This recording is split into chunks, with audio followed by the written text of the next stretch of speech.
Hello, everyone. This is AJ with Chasing Narrative, and today I'm going to talk about what it's like in the military. Some people think the military sucks. You got a couple of veterans that I'm going to show you that one is a lifer, the other one, he's pretty much telling you, like, be careful in the military and whatnot.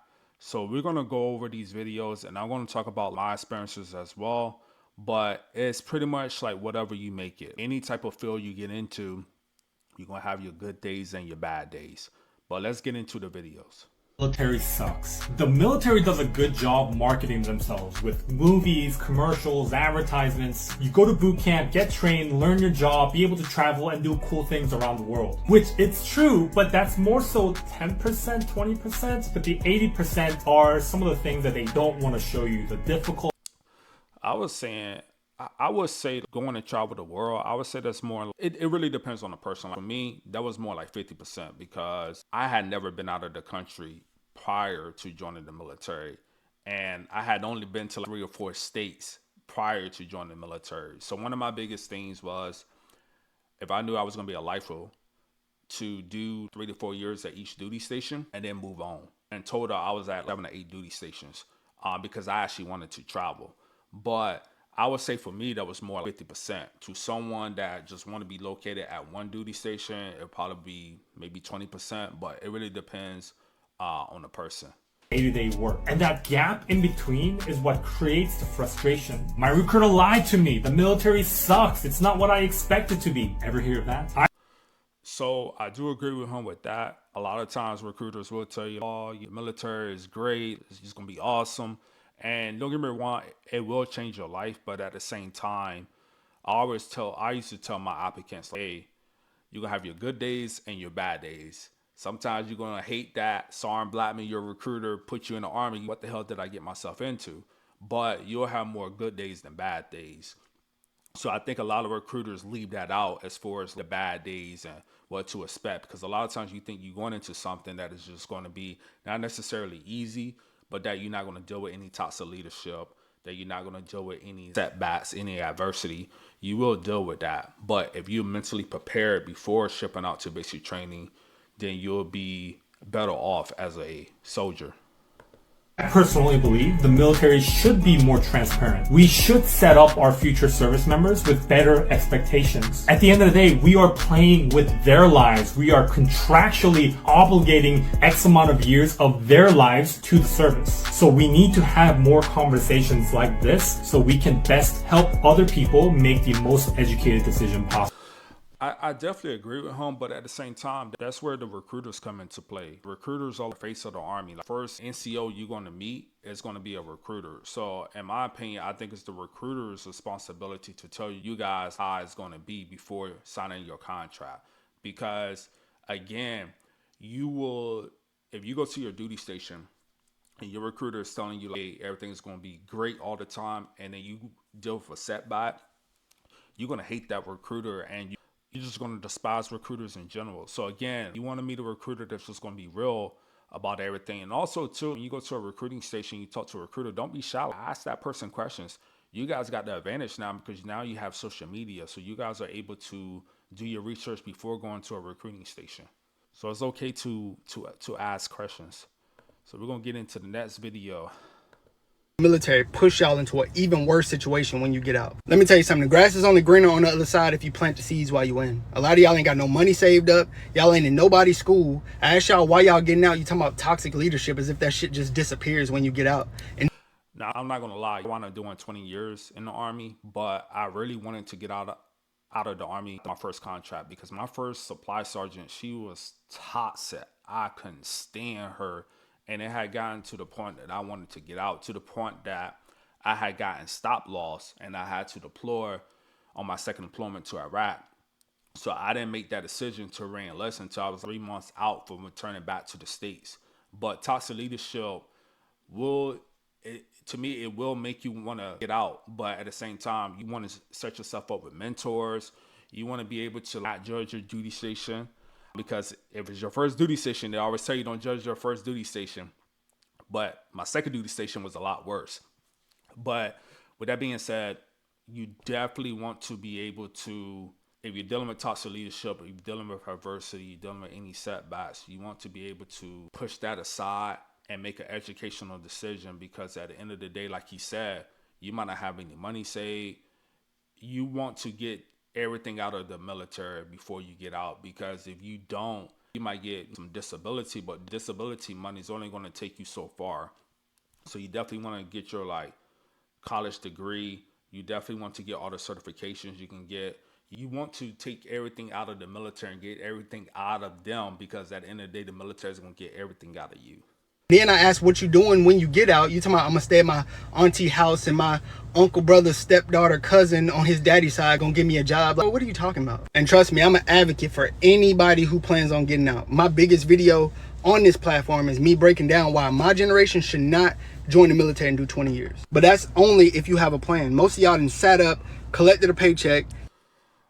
I definitely agree with him. This is my favorite part of the video. I'm gonna make a future video about this. I personally don't think if you're joining now that you should do 20 years. I think if you're joining now, you should use it as a stepping stone. And the reason being because you have so many avenues out there. You have so many different things you can do outside of the military. The one thing that the military does provide you, it provides you that stability. So use it as a stepping stone, become a veteran, get that veteran status, and that's going to take you a long way. But I personally, if I was joining now, I wouldn't do 20 years. The reason I did 20 years because I joined in 2004. And, it was either you go to college, you do the military, or you get in sports, or you sell drugs, which I wasn't going to do that. So now you have better opportunities. So I definitely agree with everything he had just said. In your room, playing the game, eating fast food, spending money on expensive ass car parts and high ass car notes. Come on now, bro. The day you decide you want to get out is the day you need to come up with a plan. But you need to have a plan, but if the plan don't go according to plan, because getting out of the military is not only the hardest decision you'll make, but the scariest decision you'll make, simply because of how much unknown is on the other side of that decision. Some of y'all finna... And again, I'm going to make a video about this later, but for somebody who did 20 years like myself, getting out of the Army was definitely a scary decision, to the point that I was depressed. But again, I'm going to get into that in another video, but he is right with everything that he just explained to you guys. In the military, and listed off multiple reasons as to why you should not join the military. And there's 3 different types of people that I witnessed watch this video. 1, those that are institutionalized and think that the United States military is absolutely perfect and there's no flaws within the GI Janes. 2, the people that know that some of what she said was true, but some of it was like, And then 3, you got veterans. I'm gonna speak to all 3. I'll speak to the veterans first. For those of you, more specifically the veterans on social media, for those of you that are still gallivanting around and or cosplaying in your uniform, you're fucking pathetic.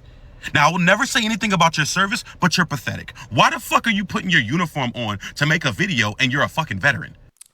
I'm not gonna lie. I agree with what he said. I want to see me. The only way I will put back on my dress uniform, and this is the only way I'm going to do this, if I have to do like we call it Great American Teach, and I go in my dress uniform. Other than that, I'm not putting on my uniform to do a video. I'm not putting on my uniform for anything else. It just doesn't make any sense. And especially to like the video on like media, I don't get it. To me, that's like you being like in a way, like you got those type of characteristics. Like, would you do that? Like, what point are you making? It doesn't make any sense. Now, if you're at like a ceremony, a retirement, and a wedding and someone requested, cool. But you're literally cosplaying for TikToks and for Instagram Reels, and you're weird, period. However, your experiences, you need to understand things have changed over the course of the years from when you were in way back in the day, again, all respect to your service, to where it is now. Number 2, the G.I. Joes and the G.I. Janes, the ones that think the military is absolutely flawless and there's no discrepancies or inadequacies within. You're full of shit, and you are. You've just been institutionalized for so long because the military has done such great things for you that you choose to block out the inadequacies and or deficiencies within the military. Now, number 3, I fall in number 3. I want to be clear at this point in my video that my views are not reflective of the United States Navy nor the Department of Defense or war or whatever we're calling it these days, right? I understand that some of the things that she said is absolutely true. It is a literal known fact that the military has an issue with sexual assault. Are there programs and things in place to curve that, i.e. Bring those people to the proper authorities and or the proper investigations to happen? Yes, there are. And they have changed over the course of history. However, no system is perfect. Is there a racism problem within the military? Come on. What are we talking about? That's a known fact. But some of you want to deny it because to you, the military has done great things for you. Now, let's be into two things he mentioned. First, like sexual assaults. Now, for my first 10 years of my career, you didn't really see that many sexual assault cases being reported. The last 10 years, especially when Sharp got involved, which is the Sexual Harassment Awareness Response Program thing. Sexual Harassment Awareness Response Program? Or Sexual Harassment Assault Response Program. It's one of those. I'm sorry, I've been out now for like 2 years. But anyways, it has gotten a lot better. You have more people that are moving forward with sexual things of that nature. But like he said, the system still has flaws. As far as racism, yes, you do deal with racism, but it could be racism on both sides. What I will tell you is that my best commander and my best first sergeant, they were both white. And I wouldn't have been as successful in my career without them two. So you do deal with racism. I've had come up to me all the time like, hey, like, you know, it's this and that. And I'm like, at that point, I was like, well, I know this guy. Like, I don't think he's racist. I just think he has like a problem. I just think he likes to, test out. But you do have some people that are racist. But majority of the time, the people that are in the military who are racist, you will never know. To be honest with you, the person that's an a-hole or the person that's just treating you bad, don't mean they're racist. It could be just one of those things that they might not like you, or you have to look at the picture. Are they just acting like that towards you?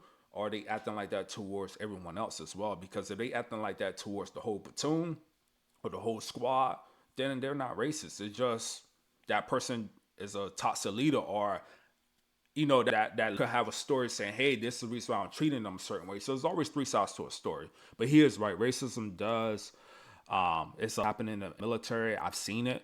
But luckily for me, I haven't experienced it. I was very, very... Also clear in my sentiment.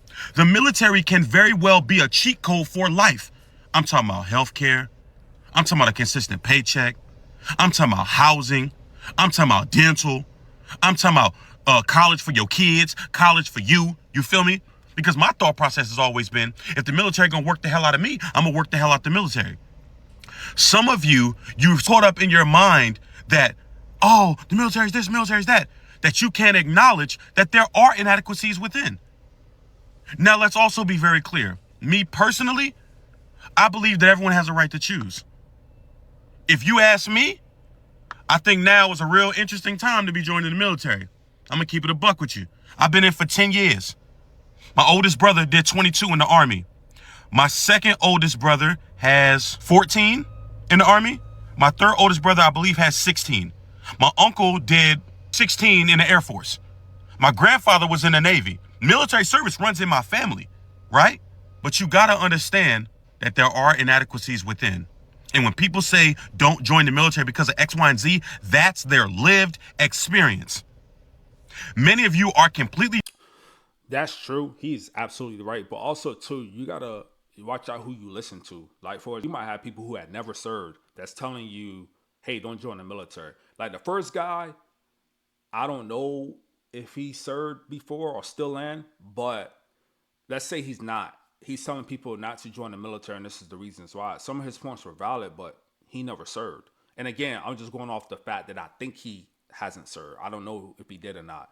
But you got to pay attention to who you listen to, because a lot of people hate on you like, hey, join, when in reality, they know they can't do it, or maybe they have a felony or something like that requires them not to join. So just be careful who you approach, who you talk to. Sometimes it's best to keep your thoughts to yourself, because people will hate on you, even when you're like your closest friends. Discounting this young lady specifically because there are little tidbits of things that you're like, that's not adding up. That's not adding up. However, if you literally take and itemize her complaints one by one by one, there's literally statistical data to prove that some of the things that she said was absolute fact. There are lawmakers, the president, the Secretary of Defense, the Secretary of the Navy. These people are speaking on the issues in which she's talking. I digress. I'm doing 20 years. I know it's for me. Because I'll be damned if I'm going to give the Navy 10 years of my life. And what did I say? I'm leaving here with something. Bro. So, in all seriousness, he's right. I mean, 10 years, he's at the halfway point. He's looking at it like, hey, I might as well do the other 10 years and get my pension. And that's what a lot of people don't think about. Like, a lot of people, they're like, oh, I get my disability. But that pension, I mean, like for my pension, I don't get as much as like, so I think police officers get 100% of their pension. But my pension at least covers my mortgage, and it's going to cover like 1 or 2 utility bills. That's what it's going to cover. So I'm fine with that on top of my disability. So like he said, if you want to be a lifer, that's fine. If I was joining now, would I be a lifer? No. But that's just me, because there's so many things to do on the outside. So again, guys, if you have any questions, down in the comments, I'm here for you guys. Like always, I appreciate you guys. Salute. Peace.